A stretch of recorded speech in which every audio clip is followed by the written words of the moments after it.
Daniel Reynoso, es magíster en Historia y licenciado en Historia, es profesor asociado regular del área de Historia Argentina de la Facultad de Humanidades de la Universidad Nacional de Mar del Plata, director del Grupo de Investigación Historia Social Argentina, docente de la Cátedra de Historia de la Salud y la Enfermedad en la Escuela Superior de Medicina, ha sido subsecretario de Evaluación y Seguimiento Académico, subsecretario de Bienestar de la Comunidad Universitaria desde 2009 a la fecha y actualmente es el secretario académico de la Universidad Nacional de Mar del Plata. Bienvenido.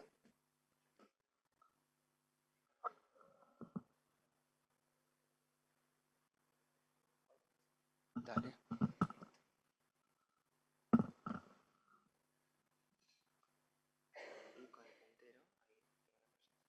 Dale. Bueno,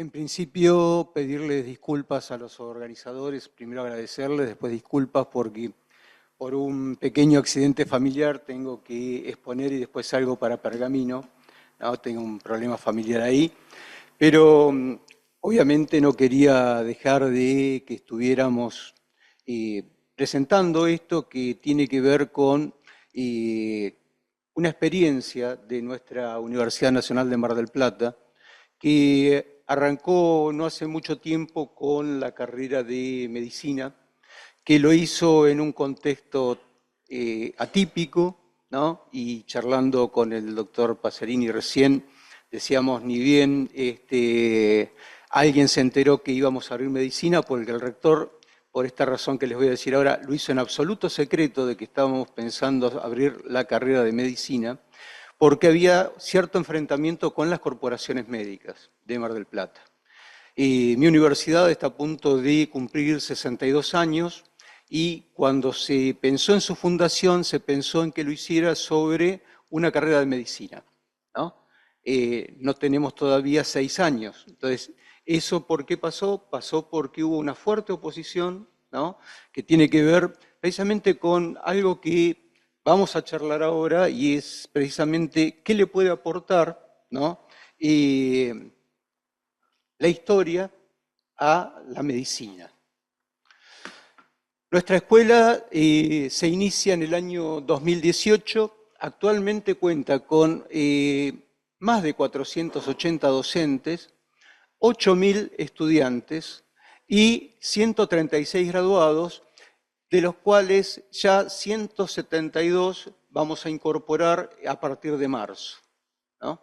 Se hace una escuela que tiene una dimensión que hoy puede ser considerada la cuarta o la quinta a nivel nacional.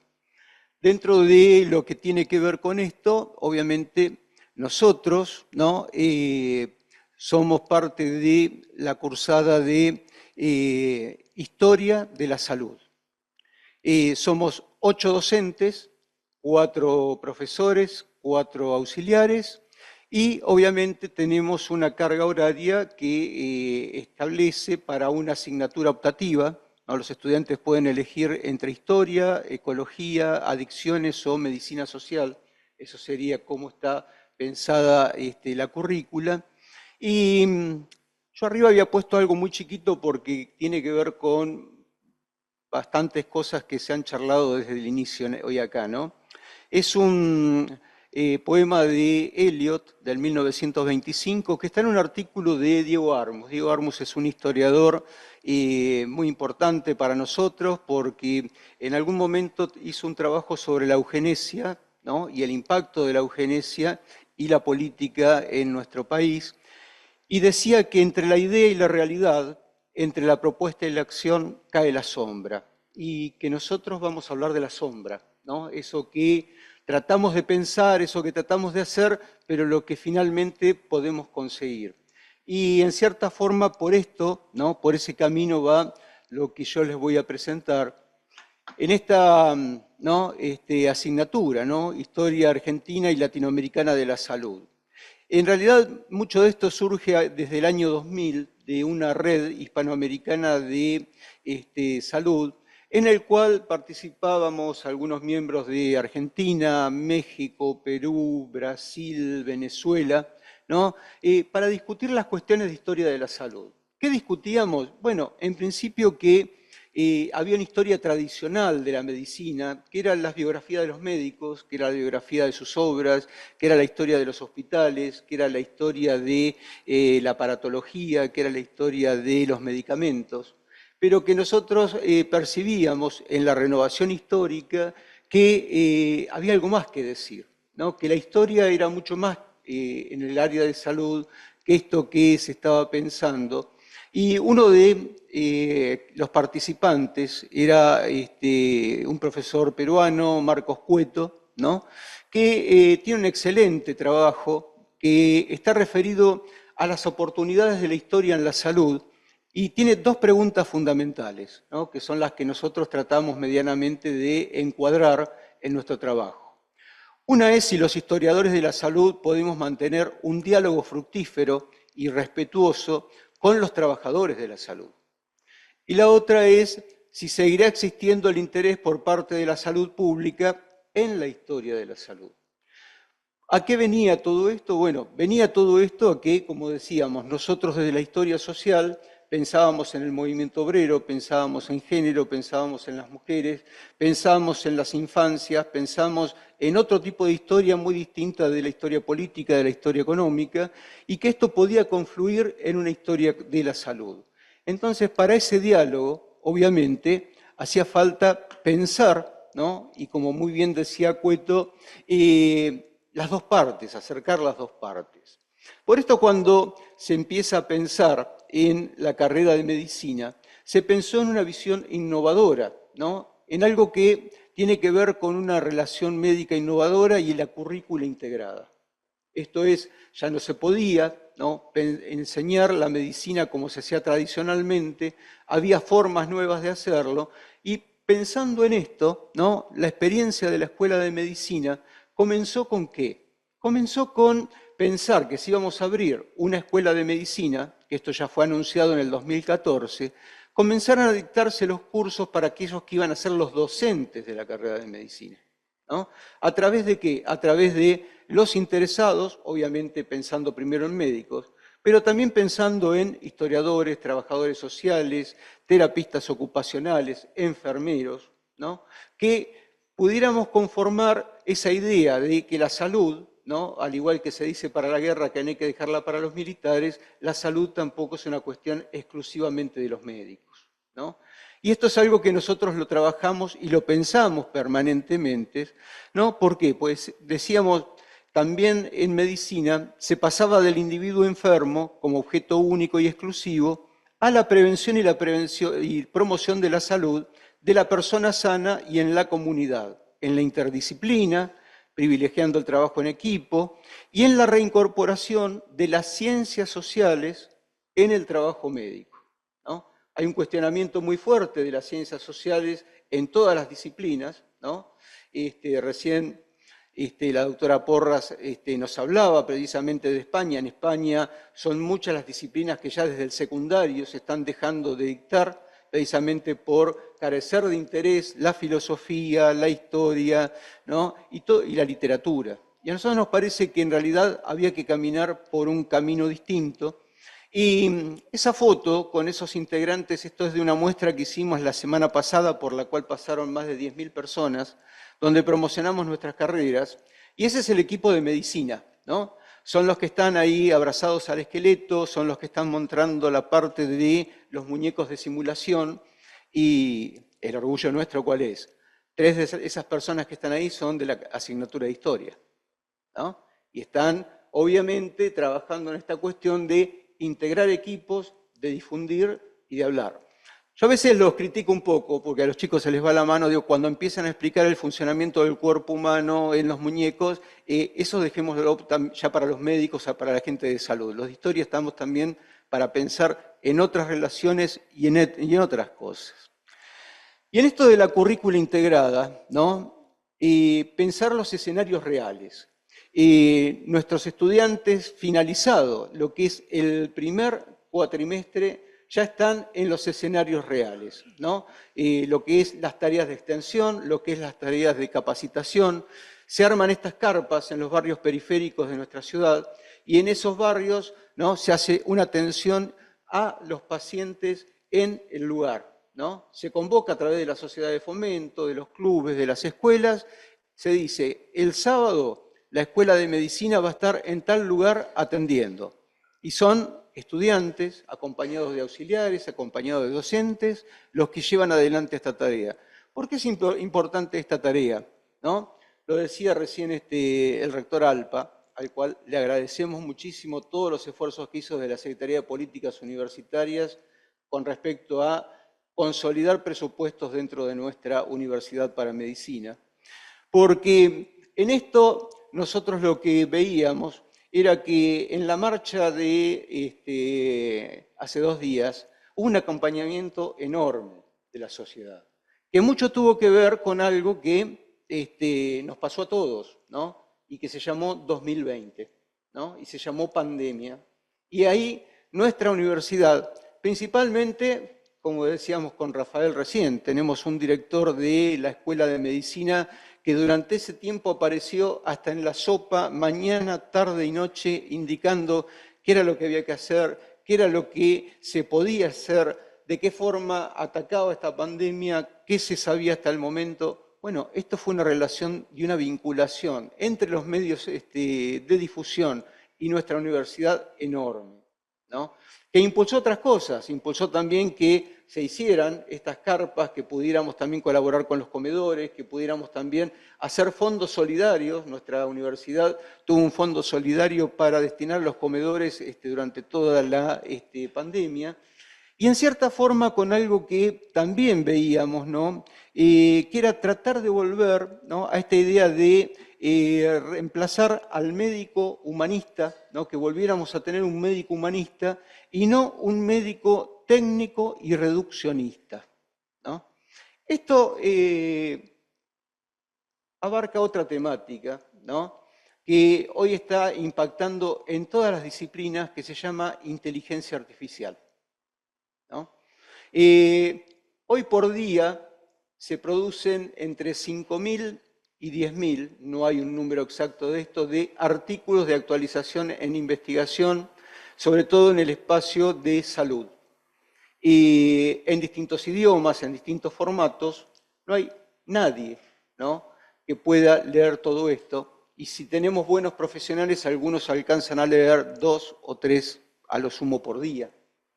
Pero sí hay alguien que lo lee, ¿no?, y hay alguien que lo acumula y hay alguien que lo interpreta, y es la inteligencia artificial, ¿no? Entonces, ahí nosotros tenemos que pensar, rediseñar, de qué forma vamos a interactuar con esto. Porque es cierto, en el diagnóstico, ¿no?, alguien que tenga este conocimiento de todos los días, poder incorporar 5.000, 10.000 artículos va a ser fantástico.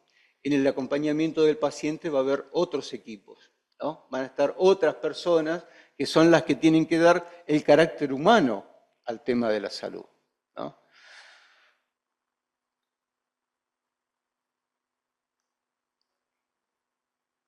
Y acá estamos ahora en lo que es, en cierta forma, cómo pensamos nosotros esta historia de la salud y la enfermedad, ¿no? Esta idea de, y lo pongo ahí muy claro porque recién también la doctora Porras lo planteaba, ¿no? Esta es una periodización posible, ¿no?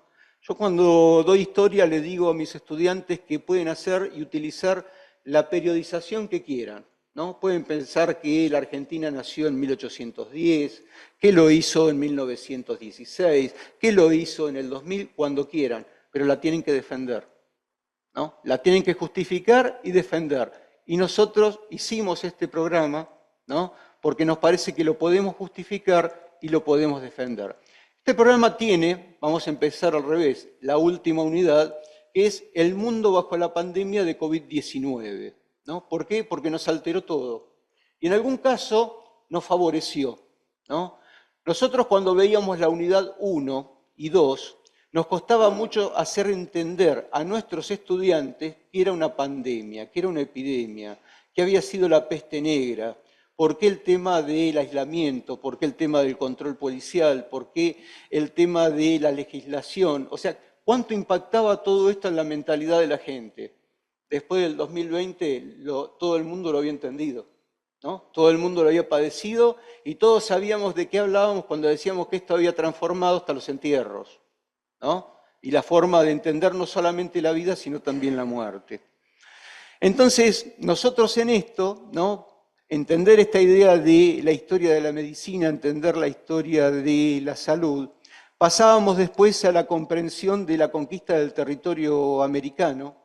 Ahí contábamos con algunas cosas que se mezclan con otra asignatura que es interculturalidad, ¿no? Nosotros pensamos que no solamente hay una cultura, sino que trabajamos con distintas culturas. Hay que pensar con los saberes anteriores que puede tener la sociedad, hay que interpretarlos, hay que ponerlos en contexto. Mar del Plata, y creo que ustedes también en La Pampa, tiene una comunidad zíngara muy importante que se maneja con otros códigos culturales y esto hay que entenderlo. Y hay que entenderlo desde otras perspectivas. Para esto sirve estudiar historia, ¿no?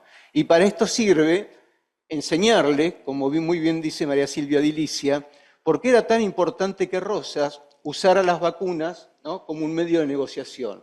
Y entonces ya podíamos discutir otra cosa, podíamos discutir que las vacunas son negocio y negociación política desde hace mucho tiempo, ¿no? Que no es que nos pasó a nosotros en el 2020 la discusión de las vacunas, que no es que se empezó a vacunar en el siglo XX, ¿no? Que las vacunas estaban en el protomedicato del siglo XIX y del siglo XVIII, obviamente.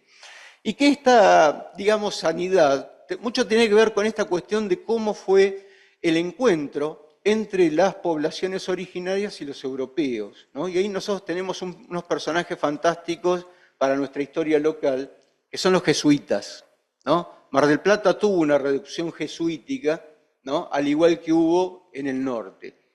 Y aquellos tres sacerdotes que vinieron, Faulkner, Cardiel, Strobel y Rejón, son 4 calles de Mar del Plata, ¿no? Por eso es fácil recordarlas, ponerlas en secuencia, pero el primero que vino, y no es inocentemente porque no vinieron a evangelizar, ¿no? Entonces la historia también tiene que ser crítica. Tomás Faulkner era médico, ¿no? Y Faulkner había organizado la farmacia en Córdoba, y Faulkner, ante la ausencia de médicos, había organizado las farmacias en Buenos Aires. Y Faulkner quería conocer qué otras plantas y qué otros animales había dentro de América, y obviamente le interesaba mucho esa exploración, ¿no? Entonces, en esta idea de cómo evoluciona, decimos, bueno, el primer médico lo teníamos en Mar del Plata en 1750. Y a partir de ahí la discusión de quién es médico y quién no es médico, porque también en esto somos una asignatura en la cual decimos que criticamos el modelo médico-céntrico, ¿no? Que no todo está centrado en los médicos, pero ¿por qué?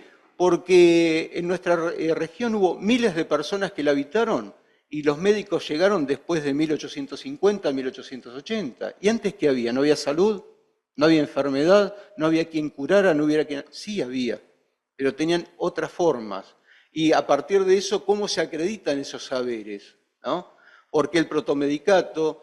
¿Por qué después el régimen del siglo XIX, la creación de las direcciones de higiene, los médicos higienistas? O sea, ¿cómo emergen todos esos nuevos procesos? ¿Cómo se cruzan con el sistema educativo? ¿No? ¿De qué forma el sistema educativo y el sistema de salud comienzan también a caminar juntos? Y esto es en cierta forma la idea con la cual llegamos a fin del siglo XIX y la cuestión social, ¿no? Para nosotros la cuestión social y la crisis de 1890 es muy interesante porque es muy disruptiva, ¿no? Supuestamente cuando mejor le fue a la Argentina fue entre 1880 y 1914, ¿no?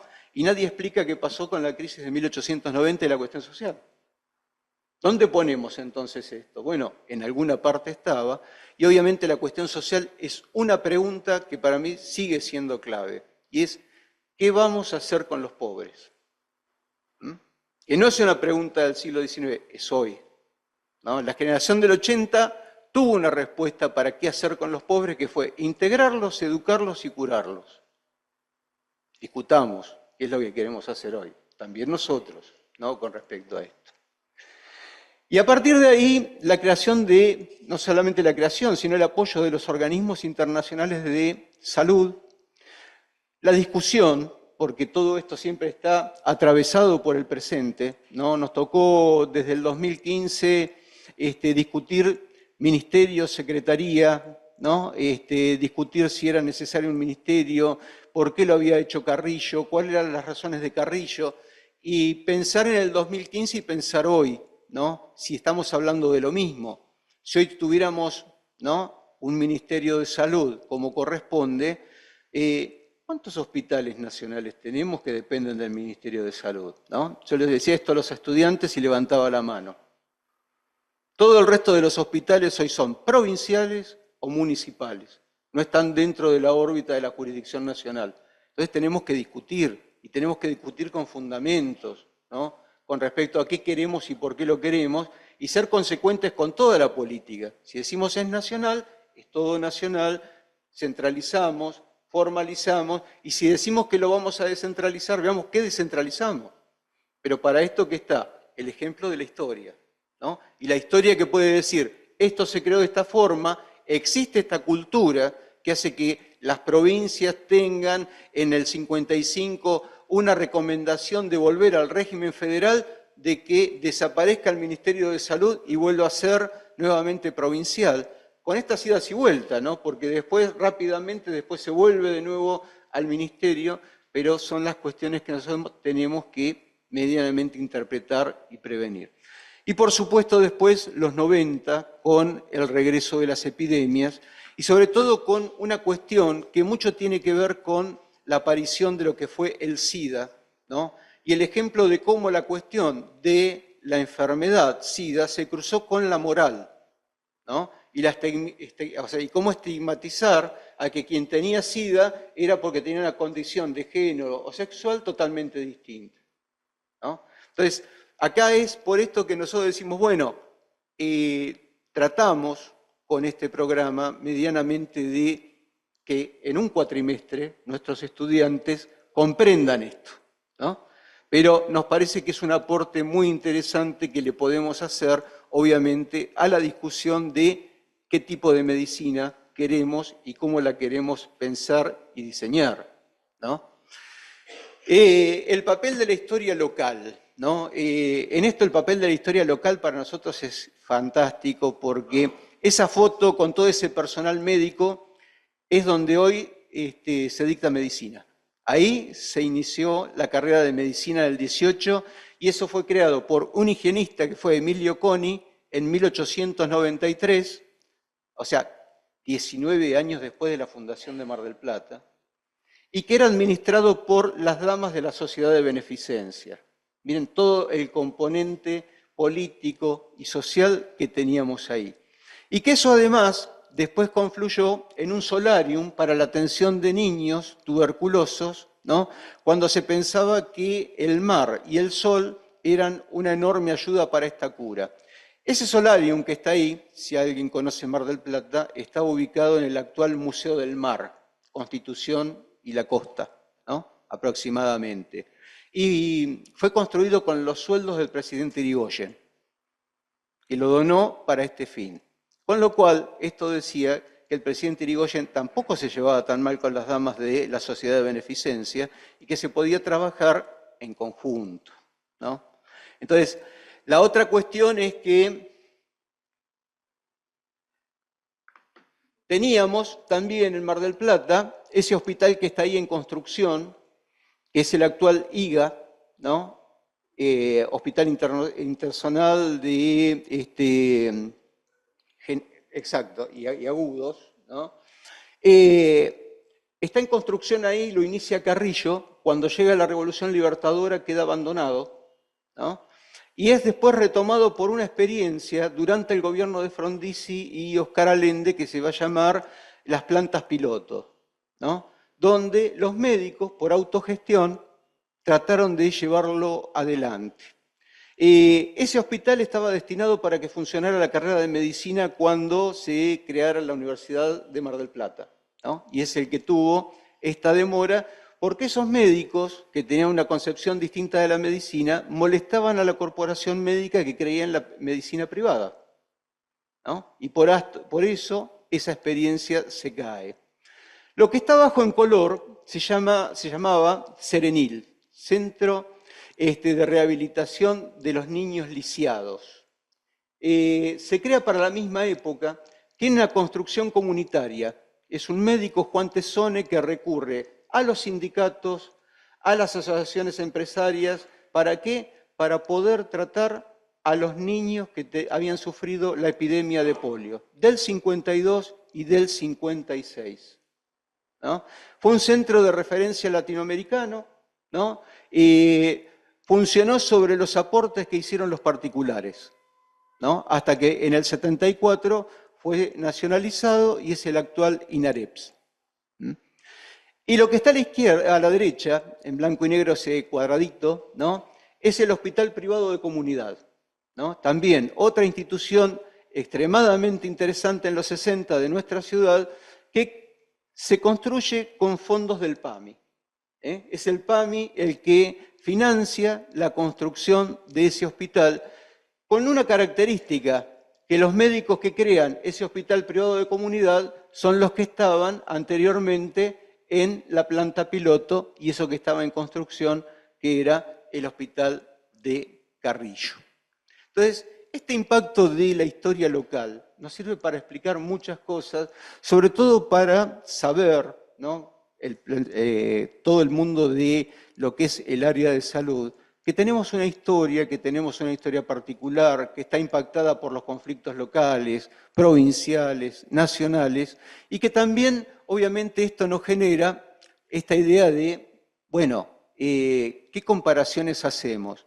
Nosotros comparamos qué hizo Uruguay frente a la polio, comparamos qué hace Brasil frente a la tuberculosis, y le ponemos alguna gotita, alguna cuota de interés, sobre todo cuando hablamos de una concepción que era, como decía yo, la historia social. Yo les hablé al principio de esta frase de Diego Armus.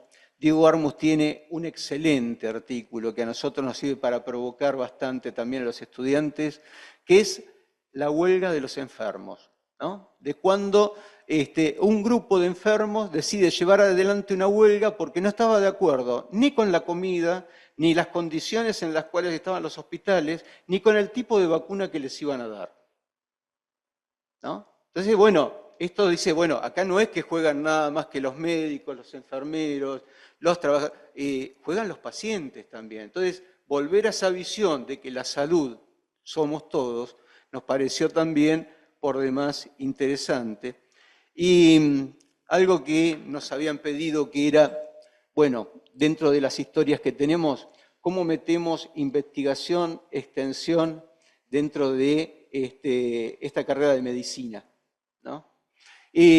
Nosotros tenemos toda una serie de libros, yo puse los 3 últimos, ¿no? Historia de la salud y la enfermedad, de la doctora Adriana Álvarez, que lo coordina, del cólera al COVID-19, con las enfermedades tradicionales y una historia de esto, y este último que se llama Sufrir en la Feliz, ¿no? Que es la historia de la niñez que venía a este hospital de tuberculosos, que la pasaba después también con Serenil en la rehabilitación, y que para nosotros es un material muy interesante de investigación con respecto a, bueno, las temáticas, ¿no? Y cómo vincular lo local con lo provincial, con lo nacional, con los financiamientos, con las estrategias, porque uno cuando abre una carrera la piensa desde, bueno, las asignaturas, y después llega Coneau, ¿no? Y después llega Coneau y nos dice, bueno, a ver, en investigación, ¿usted qué tiene? ¿Y qué publicaciones tiene? ¿Y dónde las publicó? ¿Y en qué contexto? ¿Y cuántas son? ¿Y quién tiene dedicación exclusiva dentro de la carrera de medicina? Porque la mayor parte trabaja en el sistema de salud. Y si sumamos las 50 horas, ¿no?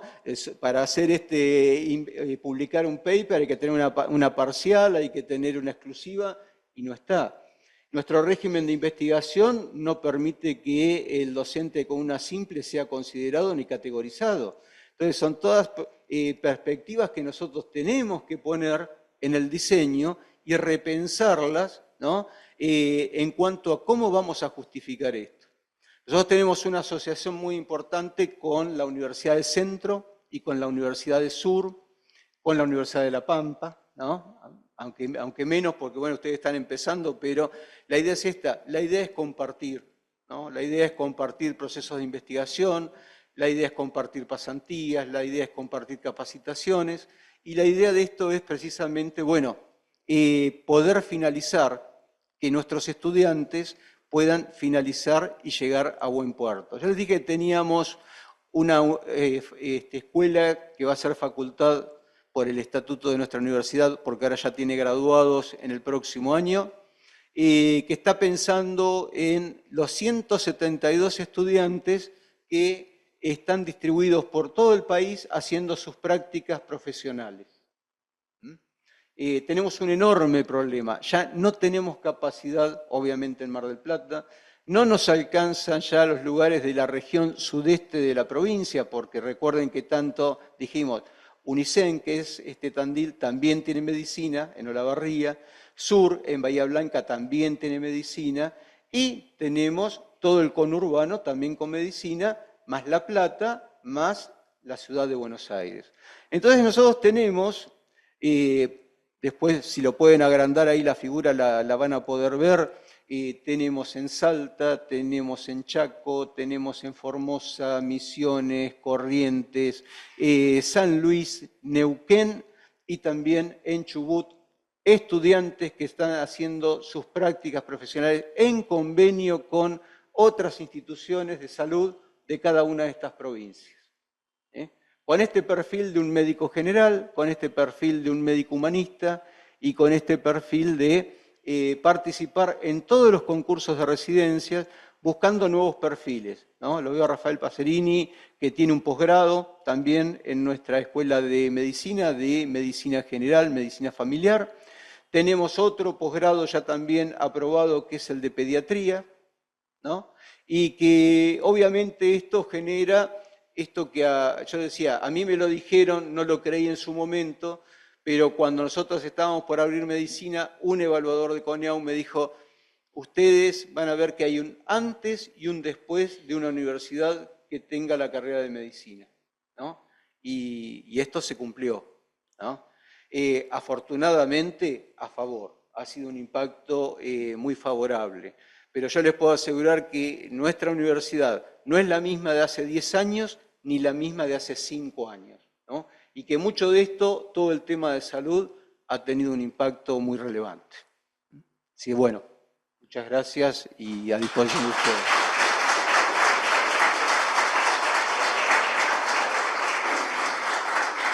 Vamos.